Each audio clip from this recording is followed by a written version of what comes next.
For me, I've got this entire online experience that is so great. Let me tell you, it means nothing unless I treat that person sitting across from me like they're a human being of value, no matter if money takes place or not. Mhm. How Interesting. you treat people, especially right now, Mhm. matters so much. Protect the brand, protect the identity, protect the reputation, but do it from a place of genuine desire to be a force for good too. I mean, I think those are all really important considerations. Welcome to the Perpetual Growth Podcast with Zach Palmer, the show where we explore the strategies, insights, and stories that empower you to grow your business, strengthen your relationships, and elevate your health. Because growth isn't just about what you achieve, it's about who you become along the way. Now, today I am thrilled to welcome RJ Redden. RJ is known as the unconventional traction strategist at Black Belt Bots and co-founder of Power. Entrepreneurs hire RJ to skyrocket their marketing message because most are shouting into a black hole, or they're just carbon copies of everybody else and can't really gain traction to save their lives. So RJ creates epic engagement adventures that get people to click that button, connect with you, and convert like crazy. So let's dive in and take another step on your journey to perpetual growth. RJ, welcome, my friend. It's great to have you here today. Thank you for having me. This is an honor. I've been looking forward to this. Me too. Me too. I love your background. I know you always get questions. And when we first met, I got exposed to your incredible. Now I'm trying to remember the name of what you call it because you had such a fun name for it too. What's the name of the room that we first met in? Didn't you have a name for it? Oh, yeah, the come right in. Yeah, yeah, exactly. It's so cool because and these virtual backgrounds are really, I mean, a perfect example of your personality, along with your overall brand between the cape and the goggles. And I would love if you would. I think it's brilliant that you found a way to really embody, bring who you are, that fun and playfulness into the workplace. And I have to believe and know that that actually makes you a better marketer and is also a really unique differentiator. Because, like you say, you're not just becoming a carbon copy of every other agency out there. You're doing something differently. Now, I'm going to get way on a tangent because I'm too observational. Let me take a step back. RJ, if you would, I would love if you would share with the audience a little bit about your story history. You know, where did you start in business? What were some of the major turning points, challenges, milestones, successes, the things that brought you to where you are today? What did that journey look like for you? Well, there were some epic failures. Let's Usually just are. start out with that. Yeah. Wow, I fell on my face a lot, and Mhm. it would, now that I look back, there was a pattern, and my trouble is that I want so badly to revert to doing what I am told because then I'll be safe. Uh, Holy moly. That caused me to go back to school for a while. That wasn't a mistake. Mhm. Well, I incurred a whole lot of debt. Hello, Mhm. debt. I know you know where I am. I incurred a lot of debt, but I grew a lot during school. But then the very first job that I got after going back to grad school for 4.5 years. The very first job I got, I knew was not a fit for me at all. I knew that I was only doing it because I had met this wonderful lady and I did not want to move in before it was time. And I Mhm. did not want to be, somebody who was potentially taking from her not having a job myself. So I took this job and I had it for 2 years, 3 months, and 18 days. Tomorrow is my anniversary of banishment. Well, I self-banished, but for me going into the corporate world, knowing that this wasn't going to be a good thing for me, but trying to follow those rules of safety. Mhm. When I was a kid, it was go to college, study hard, go to college, study hard, get a good job with a good company, hang out there. Things are a little different today. Because that plan don't work actually. And so, here I am doing what I'm supposed to do and getting bashed in the head over and over again Yeah. with trying so very hard to fit in where I don't ever fit in. Hmm. And so, it was just it was a ridiculous notion for me to have that job. And I proved it a lot to myself. She married me. My wife then begged me to quit that job 3 times separate, 3 separate times. She said, please don't, I can't stand it that you are constantly like waiting for that 4 o'clock in the morning phone call where they expect you to drive into work. Hmm. Did I work all night sometimes? Absolutely yes. Did anybody care? No, absolutely not. I mean, Hmm. it was pretty strange place. Anyway, I quit that place. They told me that my boss was changing to actually a person who'd been my nemesis since the day I walked in. And I said, I bet he's not going to be my boss. How should we do this so it's a really great transition for you? And I left the building 10 minutes later, came back, got my stuff on a Saturday, and I was on my own. I wanted, I mean, my fingernails were dug into safety so hard. I ignored every red flag. I ignored my health. I ignored my well-being. I ignored a lot of things to try to cling on to safe. And then I was an entrepreneur.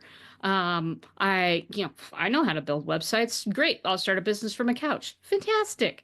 And I unknowingly went right from the frying pan into the fire because I had come from a place where it was like constantly told all the time, uh, don't speak. What you say doesn't matter. Take orders. Do the best you can. And by the end of that, I was like, I ain't taking any more orders. Hmm. I was so dug in to I ain't taking any more orders, folks. And then I walked into the internet marketing world, and what is that full of, Hmm. Zach? Hmm. Hmm. Things you're Charlatans. supposed to do. Oh, fabulous. And so, right out of the frying pan into the fire. You need to be doing this, you need to be doing that. And then, I started noticing patterns. People would say, here's the list of the things that you need to do, but they make the first thing on the list so hard that it really can't be done, and they're hoping you sign up for their program so they can Hmm. show you. I mean, just a lot of little patterns out there. And it was around the time that I discovered chatbots Hmm. that I just decided, you know what, I think this, it was 2017, and I said, this is the future right here. And I'm going to stop trying to be the IT help desk for the marketing world. I'm going to specialize in something brand new, and I'm going to be the captain of that ship. And at that point, at that point, my trials and tribulations as to who am I and what should I be doing for a living, those tribulations became over. So. Yeah, yeah, that's fascinating. Thank you for sharing your history and journey. There's so many pieces that stuck out to me. I mean, one, there's for some reason I just kept having this image of you in a suit, walking into the office, and this you still have that smile on your face, but there's like this internal hatred for like life and everything that it's around it in that moment. And you're so right. I mean, the unfortunate thing is it was the environment that we grew up in where it's like go to school, get a good job, blah blah blah, but that indoctrination hasn't really, the message has not really shifted. It's just more people are becoming aware that the modern day school system is not necessarily going to be the vehicle that affords you the life and lifestyle that you want today. It's going to be more likely advantageous to go a slightly different route. Now, nothing wrong with the school system, just for many people we can create success different ways. And I like that you realize that it's like you weren't being, what I hear is you weren't being uh, congruent. I mean, honest with yourself. I mean, you were and you weren't. You were going through Mhm. that identity awareness, that shift of who am I? What is that life experience I want to create? And how can I contribute the best to the world? And it brought you to really creating black belt bots. Now, what I'm curious about is, I'm curious about a lot of things. So I have a lot of questions here. um, Tell us, I mean, I can think of count anything from, I want to go through anything from like use applications to, is there a type of business, industry, niche that benefits the most from having bots on their websites? Maybe we should just give people a quick introduction in the event they aren't aware, like what is a bot? I think Right. most of us have a pretty good idea, but let's cover our bases. So, what is a bot? Best use case scenarios? Is there industries or businesses that you like to work with the most that tend to connect with you the best? Let's start with some of those things. Yeah, absolutely. So, first of all, just remember this, tech people shouldn't be allowed to name anything. A bot is one of the greatest examples of that. Because I I remember, so my sister's a hairdresser and I go and I get my hair done every month, and she's I remember when I left that job, she said, "Okay, what are you doing now?" And I said, "Well, I'm doing bots." And she looked at me and she said, "Like Twitter and Russia?" And I was like, "Oh, no one's going to understand what I'm doing. I probably need to say a different word." So I like to make a conversational chatbots. That process has changed a lot in 8 years. It'll be soon. It's changed a lot. It used to be kind of, a choose your own adventure path where, people could kind of take a little path and you have all of the conversation pieces kind of written out. The threads, right? Hmm. Yeah, no more. Hmm. No more, my friends. And so let me explain it to you really simply. A lot of us, if we're entrepreneurs, we got to go to these gatherings, right? We got to network, we got to be with people, we got to let people know what we do. Most of the event is spent in this just repeating a cycle of 4 to 5 steps. And that is certainly have a beverage in your hand, Hmm.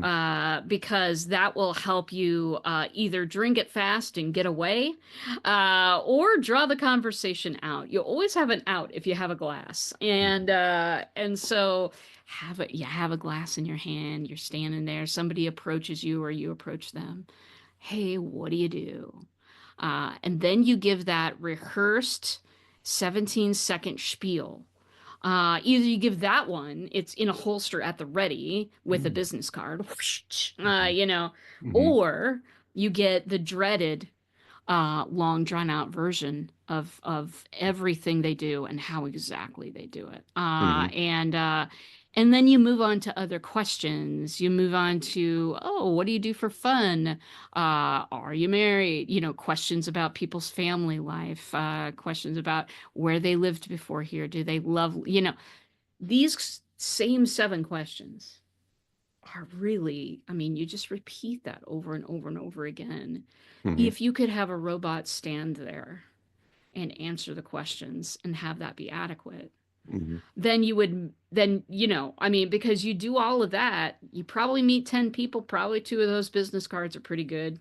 Hmm. And you follow up with them the next day, or they go into the stack because you're too busy right now, because you just took 2 hours off and you need to catch up. I mean, that process is sucks the life right out of you. So I like to say a bot is 24/7 digital you.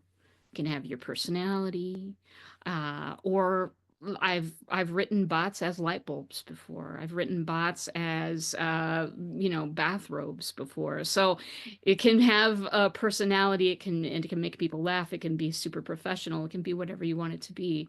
But it's there for you to have all of those beginning conversations that are so repetitive, Hmm. and it helps you to filter out where you really need to spend your time. A lot of people do AI these days. A Hmm. lot, just people swarming onto the scene, like that scene in The Matrix with a thousand Hmm. Mr. Smiths Hmm. swarming onto the scene, and oh, we're gonna take over the world with automation. No, we're not. Yeah. No, we're not. Yeah. Here's how we're gonna do it. We're gonna use AI ethically, openly, and transparently. Hmm. We're going to put the humans where they can do the most good and put the bots everywhere else. Mm-hmm. But we are not, I mean, there are people who are focused on creating products where you don't even have to do your own podcast anymore. Mm-hmm. Great. How will I connect with people now? You I know? wonder all that stuff too. It's like, yeah, we're replacing all the human. You're replacing the sales teams with now. And you know what scares me about that? I don't think people think about this enough, but let's just use sales as the example. It's like if you have artificial intelligence that has access to anything and everything that you've ever published online, and it can create this intimate profile that knows more about you than you know about you. What do you think its ability to influence the conversation is going to be? Probably pretty damn strong. I mean, there's certain industries where I'm like, it doesn't feel ethical to me because of the amount of information that they have access to. Now, that aside, there are other opportunities where, to your point, we can use it in concert with the things that we're already doing. You know, allowing us to lean into our zone of genius and allowing the robots to do the repetitive tasks that don't need to consume our bandwidth, right? Now, one thing I'd be curious about is if you could talk more about you mentioned how originally they we basically anticipated like streams of thought. So we have this question and they may want ABC answers. And if they get that one, then they might want DEF, and we just go down this thread, so to speak. But now it sounds like with the advent of AI, they're more dynamic. Mhm. So how are you training? How deep do these conversation engines go? At what point do you help your guide your clients to like where do we hand off? You know, where do we pass the baton from the bot to having a first person conversation with somebody? And are there other things outside the obvious, like where you might be using a bot? Maybe I'm getting too far ahead of myself. Let's start with those first two questions. Okay. Hmm. So where's the handoff point was one of the Hmm. questions. Hmm. And I don't remember the other one, so I'm going to ask you to repeat it when we get there. More about just the AI and how it works, like within conversation anticipation. Those two tie together actually pretty Oh well yeah. too. Hmm. Hmm. Okay. So anticipating the conversation. There are some bots that I've created where I've not really put an end on the conversation. I just kind of see where it goes. Hmm. And I use that to just kind of do research on my audience. Okay, you're given this tool and you can do this, this, and this for it with it, and occasionally you can veer off the path. I like to study the veering off the path because that tells me more. It's not really telling me more about the individual per se as it's telling me about what what your average or well, what your I almost said average user, but what one of my audience members would do with a tool, and it helps kind of color that picture of the whole community, not just I don't really do marketing avatars. Those are kind of 10 years ago, but well, for some people they're 10 years ago, I suppose, but I really don't do the avatar picture. I really like to get, kind of a whole sense of not only demographics, but psychographics and main drivers, foundational drivers, the things that cause you to act. Some people call them values. I like to really study that about my folks. And so sometimes an open-ended conversation is a wonderful thing because people find out for themselves, and really, and so how do you craft this was kind of your question. How do you Hmm. know when to hand off? My bots will hand off when somebody says, "Hey, can I talk to RJ instead? Can I Hmm. talk to a human being?" Those types of things. Or my bot is also, if I don't, if it's not in my knowledge base, it's also trained to say, "Hey, I don't know, but Hmm. I'm going to ask RJ, and I'm going to go ahead and forward her this email." So pretty big signposts, right? Hmm. But how do we craft that? What I did, one of the first bots that I made, which is kind of on the new style, sort of it's not down structured paths, it's we load a knowledge base and which is comprised of documents. So I threw my book in there. I threw all sorts of stuff in there. My writing style, my my audience member, my audience member sketch, the audience description. I put all of that in there, and then I put in there several, podcasts and workshops that I had done on specific topics. Mm. So it was getting basically, okay, this is RJ2. Actually, my community members like to call it RJ on tap because I have a tavern. Yeah. And they're incorrigible and I love them very much. Yeah. Anyway, RJ on Tap has my current knowledge on everything. It has uh it talks like me. The funny thing is, so the come right in is it's a online augmented reality tap room where people come in, and the bot, and when people come in, I say, "Hey, what are you drinking?" And people tell me whatever it is, and then I serve them a virtual drink through a GIF.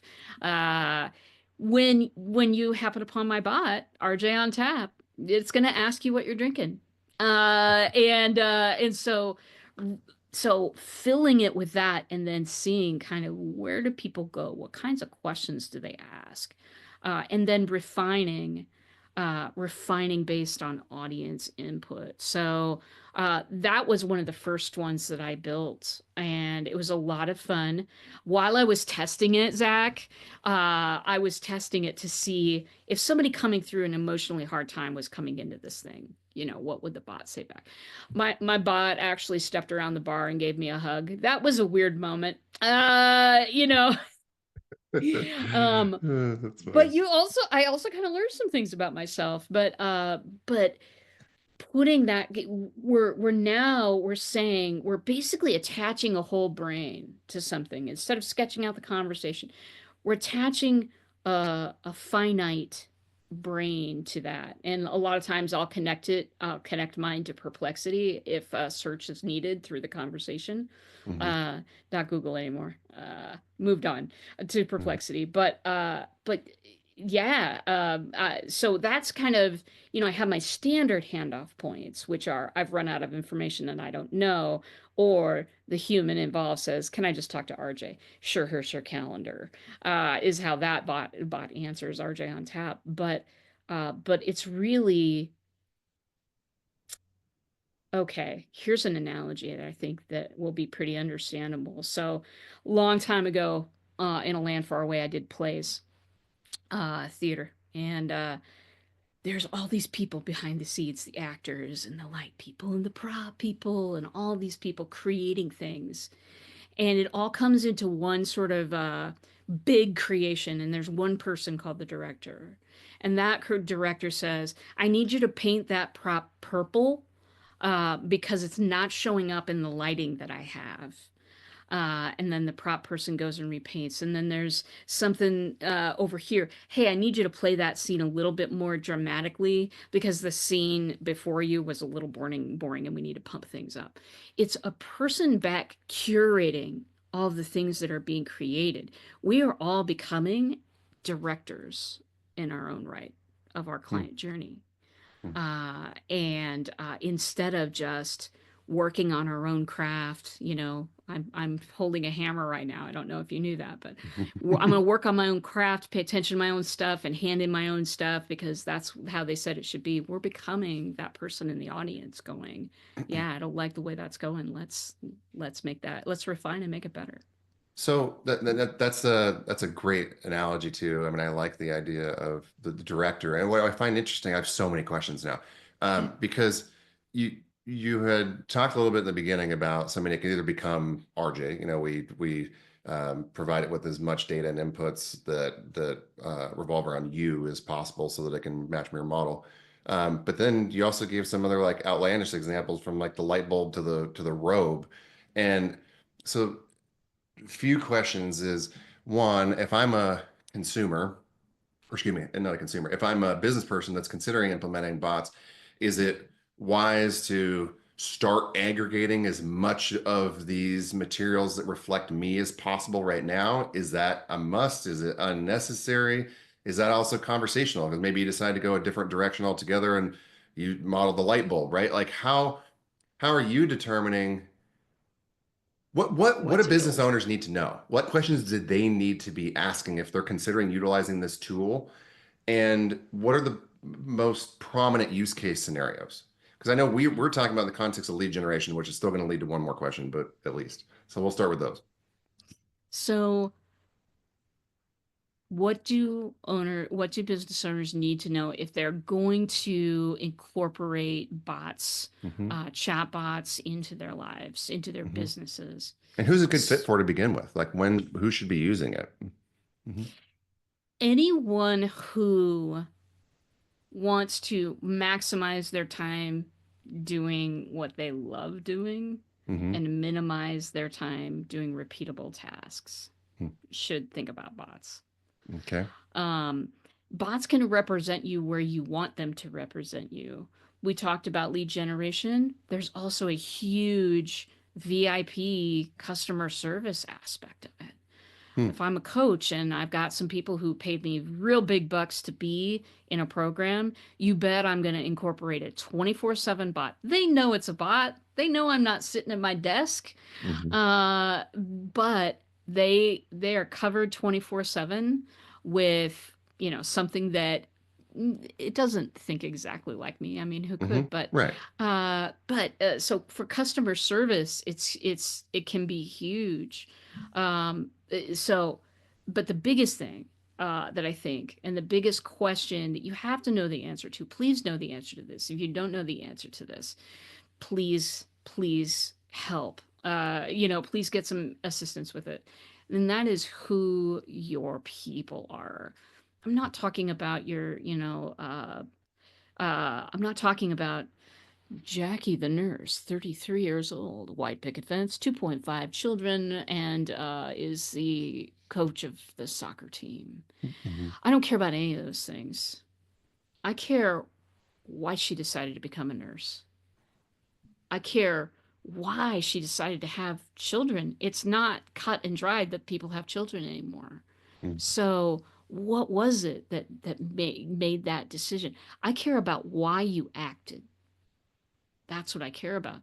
That has more to do with psychographics and the main drivers that I was talking about earlier. And so when I know what really drives people, I also know what kind of makes them laugh, what makes them interested, what makes them sit up and go, you know what, this could be cool. Hmm.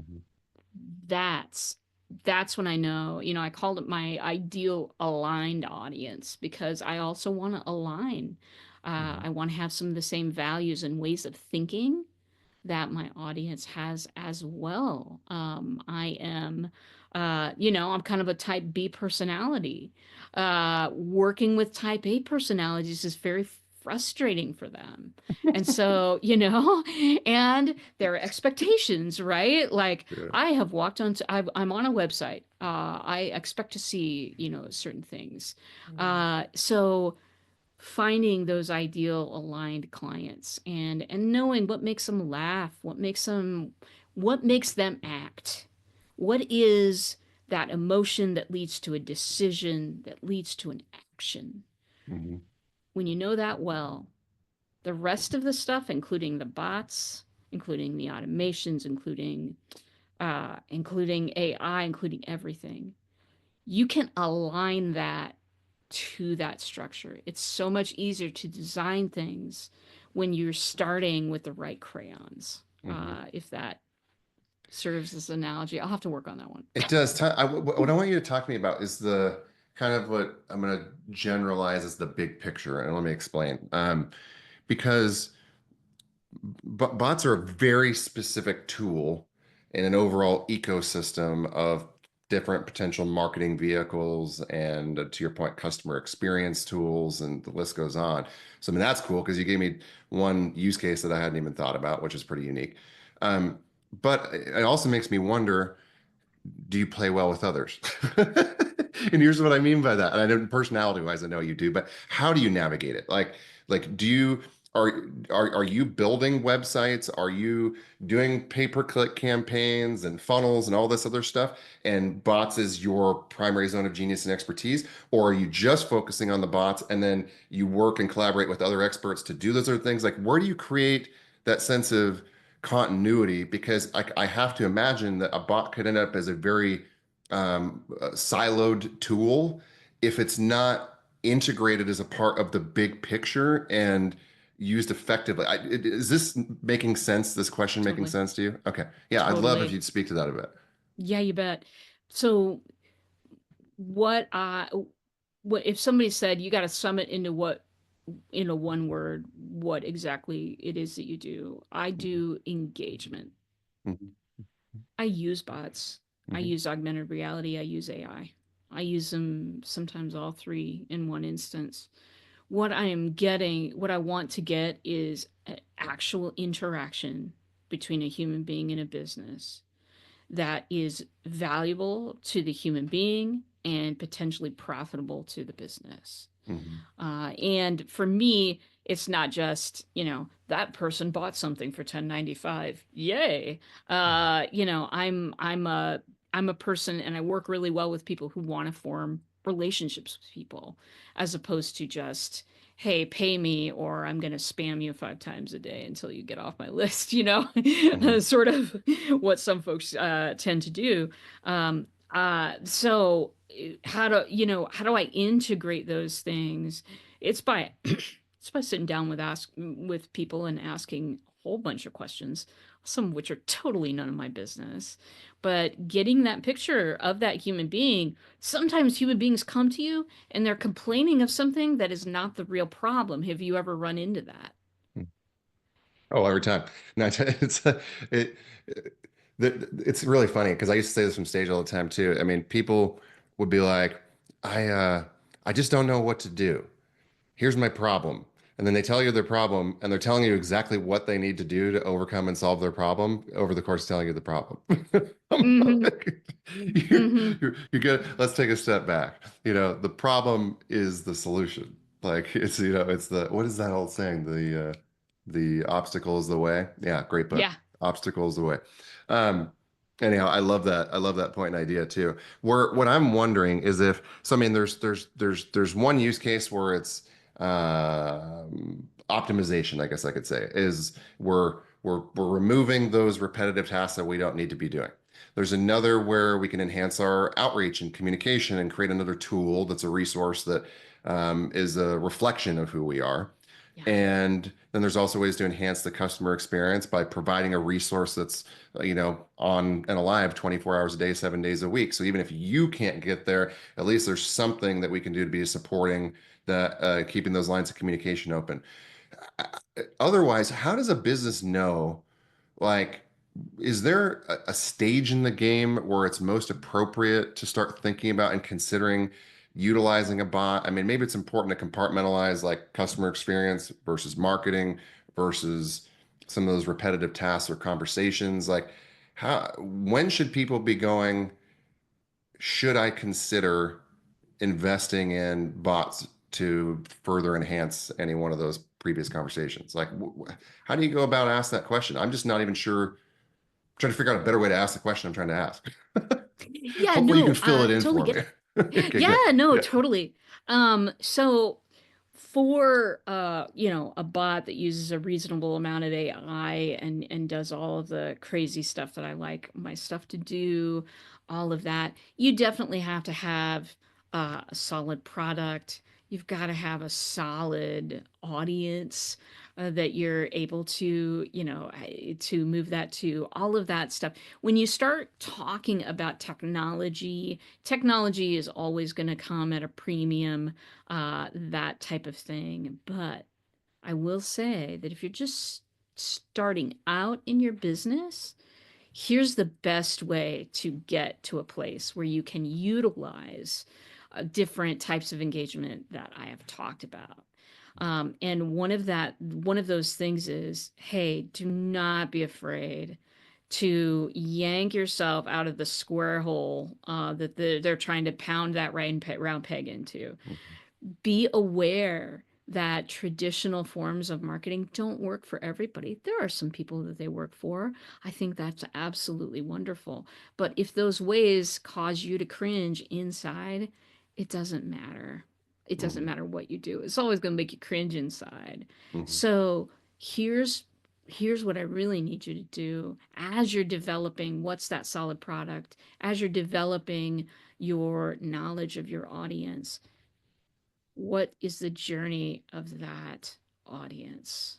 What steps are they taking? Do they feel do they feel safe? Do they feel like they could maybe trust you? What are the steps that they're taking? For me, I've got this entire online experience that is so great. Let me tell you, it means nothing unless I treat that person sitting across from me like they're a human being of value, no matter if money takes place or not. Mhm. How Interesting. you treat people, especially right now, Mhm. matters so much. Yeah, Please don't ever protecting the forget brand. that. Hmm. Protect the brand, protect the identity, protect the reputation, but do it from a place of genuine desire to be a force for good too. I mean, I think those are all really important considerations. For you, I'm really curious, like, who is your ideal or favorite client? Like, I know you're like, I don't know if I'm going to build an avatar, but I think and I agree with that. But I think a huge component of marketing, to oversimplify, is what is marketing? It's attracting those we want and simultaneously repelling those that we don't. And I think a lot of people get focused on the acquisition. They don't necessarily focus on the pushing away of the wrong people. And what I love about you and your brand is you are just holistically you, right? Like you show up as what I imagine to be the inner workings of RJ's mind, and I love this. And and at the same time, I have to imagine, like, I picture you in a boardroom with a bunch of dudes wearing suits, and I don't see that being like a congruent market for you. And maybe I'm wrong, but like who is attracted to RJ and who's not necessarily a good fit? And I want the listeners to really understand that this is more of a global question because this is something that we all Mhm. need to be asking ourselves. Too often people come and market and sell from a place of scarcity. And then you end up getting the people that are the absolute nightmares, the biggest headache clients that cost you more money, time, resources, stress than anything else. So there's a wisdom to everything and how we approach it. Who is the great fit and not great fit for RJ services? Yeah. So for me, it's the movement makers and the shoulder shakers. It's people who like living on kind of the leading edge, but they don't want to live on the bleeding edge, which means brand new technology 2 days old. They don't want to be exploring that, but they'd rather have somebody else that is a little crazy and is willing to explore some possibilities. Mhm. My people, they want the product recommendations, right? They want all of this. I bump my head so you don't have to is something that I say pretty often. Mhm. Movement makers, shoulder shakers, creatives, visionaries, people who kind of like to be stepping into that future just a little bit, Mhm. but still safe. There are also people who really, really care about clients more than they care about clicks. Mhm. People who have tried traditional marketing and found it wanting for them. If Mhm. traditional marketing makes you cringe, you may be one of my people. People who seek online community and not just, look, I put a post out on a very popular network and a lot of people hit a thumbs up button. Mhm. How's that paying your rent? Community, like real, not necessarily in real life. I live in Omaha, Nebraska. I do not have any clients even vaguely near me, but I have clients all over the world. So I'm not going to be able to sit in a room with most of them, but in augmented reality spaces, we can hang out all the time. So it's that kind of people, just for people who their North Star isn't necessarily $15 million in a boat. Um, Sometimes it's changing the world. Sometimes it's transforming humans into living their best lives, whatever that picture is. But it's always people who care about people over profits, although Mhm. profits are still important. Mhm. Yeah, no, it's one of the many dichotomies of business. I mean, I think about that all the time. It's like you become too focused on your client experience and your internal employee experience can begin to suffer. You focus too much on the profits, and your client experience can begin to suffer. Like there's always a necessary need for awareness that the pendulum may be swinging too far out of range and the focus has gone too heavily on one side or the other. But the reality is, we are in for-profit businesses, and well, at least if we're in for-profit businesses. But assuming that we are, if you don't have a profit at the end of the day, you don't have a business. So we have to be mindful of that aspect of the enterprise. Like we can come all from the heart, and then ultimately we're doing a disservice to our clients because if we don't exist, then we can't make the impact we want. So we have to be really, really mindful. And I think that comes with time, wisdom, the right questions, everything. Now, RJ, as we wrap up, I am curious about one last thing. Um, for you, so your brand, you have a very unique identity, right? Yeah. Now, is that a reflection of the type of experience that, or the type of marketing and brand representation and integration that your clients would expect, like for what it's going to look like for them, or is everything modeled after the energy that they want to create, the experience they want to create, and this is just your unique way of representing you and saying, hey, you're going to get something that's different and it's not a Yeah. carbon copy. Like, does that Yeah. make sense? It does. I mean, I am not creating a medieval fantasy tavern that is sort of channeled on D&D for anyone else. Yeah.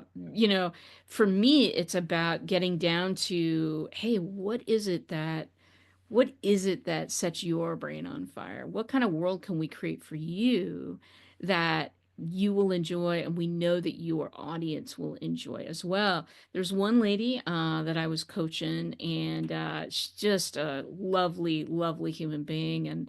We were trying to kind of come up with, what would that world be like? And I said, I was asking her all kinds of questions. What are your hobbies? All this kind of stuff. The one that finally got her was, what do you nerd out about? And she said, Doctor Who.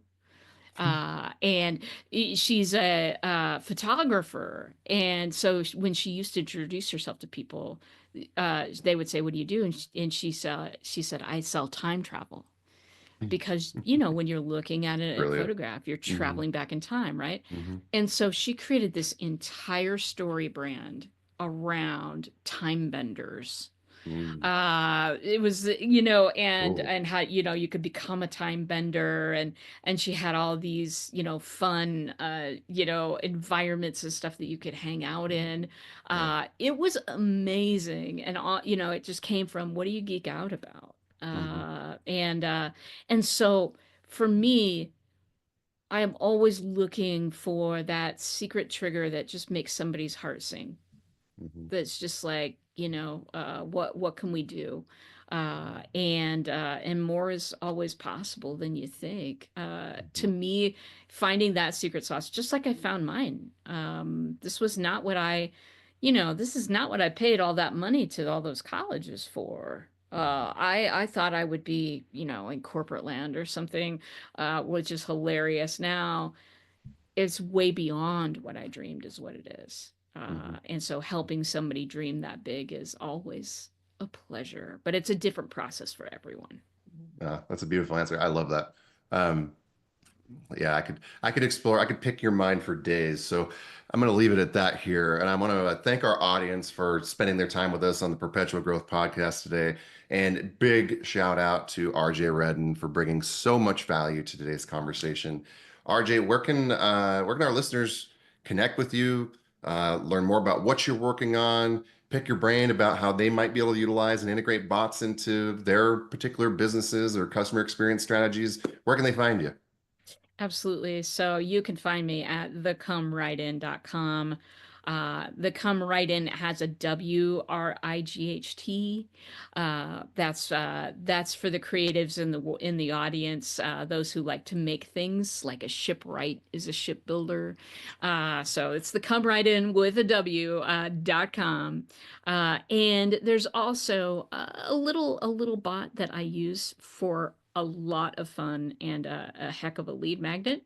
Yes. And it is the Troll Emergency Response System. Have I told you about this, Zach? No, please Oh, do.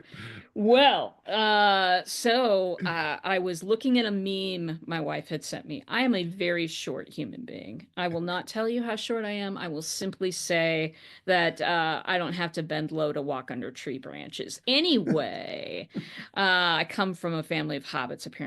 Anyway, so this meme said, when people tell you you're short, they're really just saying there's not enough of you. And That's I was awesome. looking at that and I Yes. was thinking, isn't that fabulous? You dodge, something that somebody's saying to hurt your feelings, and you Mhm. intentionally misunderstand it as a compliment. I wish Mhm. I could do that when trolls online are having a jab at me. And then Mhm. I thought, hold my coffee, think I can make a bot that does that.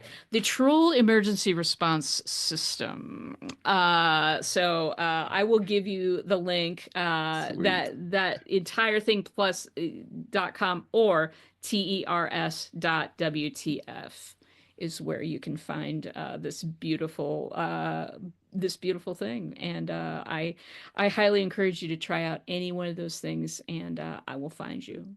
That is so cool. I love that you did that. It's fun because I was just talking with somebody about this too, the idea of transformational vocabulary. We're telling ourselves all these negative stories on a daily day basis. And sometimes, particularly when you're in the midst of a negative moment that is bringing down your energy, it can be hard to figure out how to put a positive twist on it. So the fact that you created this tool is such a awesome, playful, fun way to shift your perspective. So, I mean, I love that you did that. And thank you for sharing that resource with the audience. We'll make sure that we have all of that in the notes.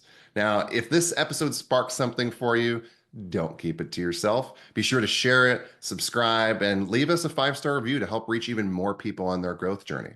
And remember, growth doesn't happen by chance, it happens by choice. We'll see you next time.